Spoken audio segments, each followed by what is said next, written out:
Suge just ducked his head, and the first bullet went in his head, so the next ones hit him. It was like he was doing a breakdance trying to jump in the back seat or something. You've probably already heard that Keefe D was arrested. In this video, we will discuss who Keefe D is, how he is linked to Tupac's murder, and why Puff Daddy should be concerned about his future. After all, according to the protagonist of our video, Tupac's murder was caused in part by the founder of Bad Boy Records. Everything that follows is taken from Keefe D's interview and autobiography. Keefe D, actual name Dwayne Davis, was a member of the South Side Compton Crips gang, which was involved in drug dealing. In the early 1990s, he met a gangster from the East Coast named Eric Von Zip Martin. People in his circle just referred to him as Zip. Zip, in fact, was the one who introduced him to Scene Puffy Combs. Zip and Puffy were best friends back then. Puffy was simply a regular person starting out in business. According to Keefe D, however, he now despises him and regrets ever meeting the man he refers to as a bastard.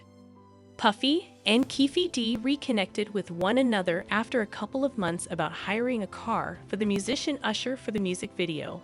Can you get with it? Puff paid $2,400 for the automobile from Keefe. Zip came through the neighborhood in the summer of 1995 and invited Keefe D to the Beat Summer Jam, a celebration thrown by Puff. Suge Knight was present at the party, and Keefe believes Suge was already envious of Puffy because of how great things were going for him at the time. Suge asked him where he knew them from, and he claimed it was via drug selling, just like everyone else. Following that, the most epic Source Awards ceremony occurred, during which Suge stated, "I want to stay a star. I don't want to have to worry about the executive producer trying to be all in the videos, all on the record, dancing, come to Death Row." These statements effectively ended the cordial relationship that existed between Bad Boy Records and Death Row Records. However, the most intense crap happened on September 23, 1995, at an Atlanta gathering between the two rival labels when Suge Knight attacked Puff Daddy and used physical force against him. Suge, according to Keith Murray. And then Suge was like, "Yo, you all right?" And Puffy was there. Then all of a sudden I saw Suge. Pow! Smacked the dog shit out of Puffy. And here's Reggie Wright Jr. claiming it wasn't all that dramatic. But he did grab him by his collar and was blaming Puffy that night. In any case, this brawl resulted in the murder of Suge Knight's close friend, Big Jake. He was his close friend. He was a good friend of him. He was a very good friend. You see them together often, and I think Suge trusted him a lot.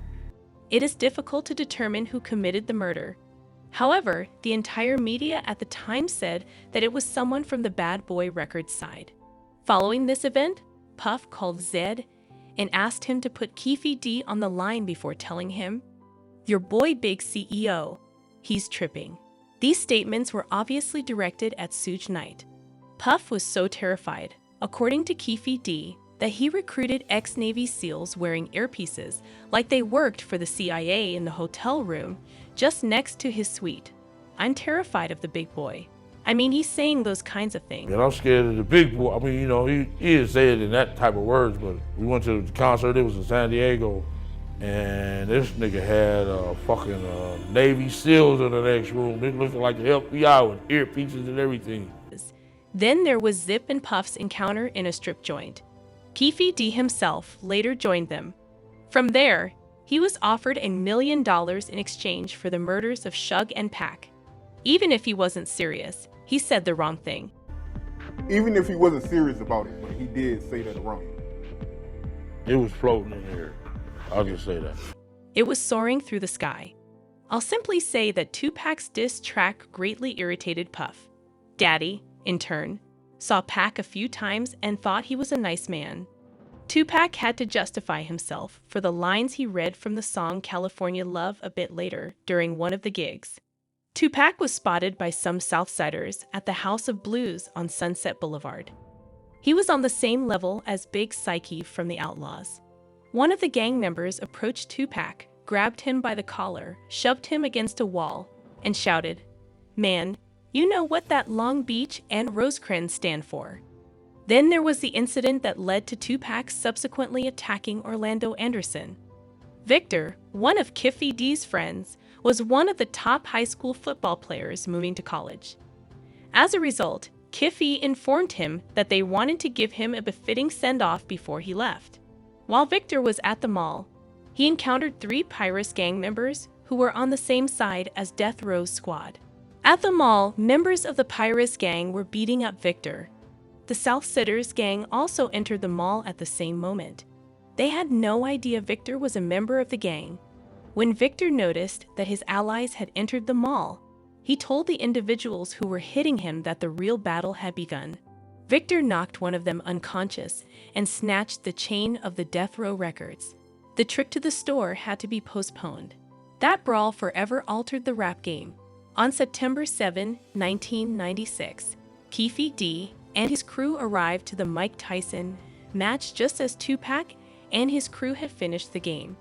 After the game, they went to the pre-arranged meeting spot and waited for around 15 minutes. Except for his nephew, everyone started showing up gradually. Keefe D was then informed that his nephew had been attacked. They later discovered that the same guy from the Lakewood Mall who had his chain stolen was strolling with Tupac when they saw Baby Lane in the MGM lobby. They dashed out of the cafe, looking for Baby Lane, who was actually Orlando Anderson.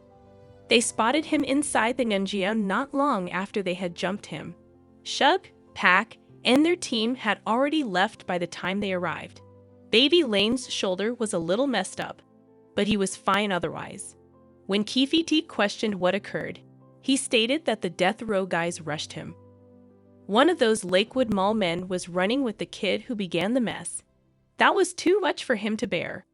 It was really humiliating for him that some musicians had beaten up his nephew. Furthermore, Puff had already sought for assistance, and Suge had clearly not appreciated the assistance he had received in establishing the label. As a result, they resolved to exact vengeance. They were aware that Suge and Puck were on their way down the 662. While they waited for the valet to bring their automobiles, Zip took advantage of the situation and summoned Keefe D to his bench. As he approached the driver's side window, he recognized Foxy Brown in the car with Zip. So Zip told her to get out of the car and motioned for him to get in.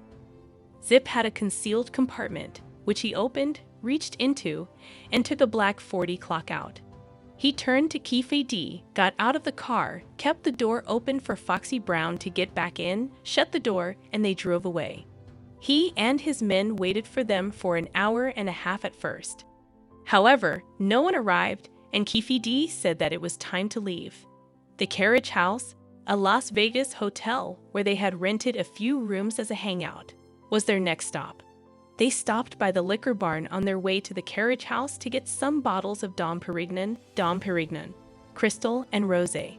As they drove to the liquor store, it became clear that the men in the van with Davis were concerned that Suge would send some of his police hitmen after them and try to kill them if they pursued them. It truly irritated Keefe, because why would they start it all if they weren't afraid? So he sat in the other guy's white Cadillac and went to chill. He took the Glock Zip had handed him and flung it into the backseat. Bubble Up drove, while Baby Lane and Freaky rode in the back. They were sitting at a light a few blocks away when they noticed who they were looking at. Tupac was waving to his followers from the window of a black luxury BMW as the Death Row caravan approached the corner. They would never have noticed Pac if he hadn't been hanging out of the car. As they sat in traffic, they slowly rolled by the long line of luxury automobiles in their caravan, inspecting each one until they arrived at the lead vehicle and discovered who they were looking for. Shug and Keefe D locked their gazes like two horns, their eyes locked. Shug's stared expression said, "Damn, it's them." When Pop pulled out a strap, the fireworks began. From the backseat, one of Davis's men seized the Glock and began firing back. Shug was skinned in the head by the first shot. Keefe D heard rumors that Shug hid behind Tupac. However, this is not accurate, because Shug was the first to be harmed. They continued to hang out as if nothing had happened. They got out of the Cadillac, and the gun was hidden in one of the wheels. When they returned the next day to recover the car, the gun had vanished. Puff called Keefe D after the shootout, according to Greg Kading, who was investigating the murder. "I'm sorry, Keefe D," Puffy asked him, "is that us? Is that what just happened out there?" "Yeah, that's us," says Keefe D.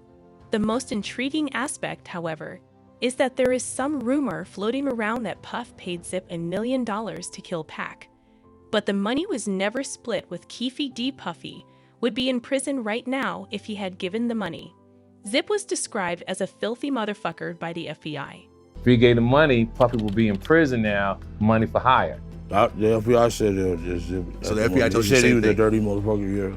So the FBI told you that Zip kept that money as They well. said Zip's a dirty motherfucker. Everybody cross you. Now it was this documentary that claimed, which we know wasn't true. Yeah. Check this out. We don't talk about things that are nonsense. We don't even entertain nonsense, my brother. It's also worth noting that he admitted that Suge gave $60,000 to his nephew in order for Orlando to testify in court that Suge did not assault him. That didn't help Suge, the owner of Death Row Records, and he was sentenced to 9 years in prison. What are your thoughts on this situation? What is in store for Keefe D and Puff Daddy? Tell us in the comments. Please subscribe to the channel, and I hope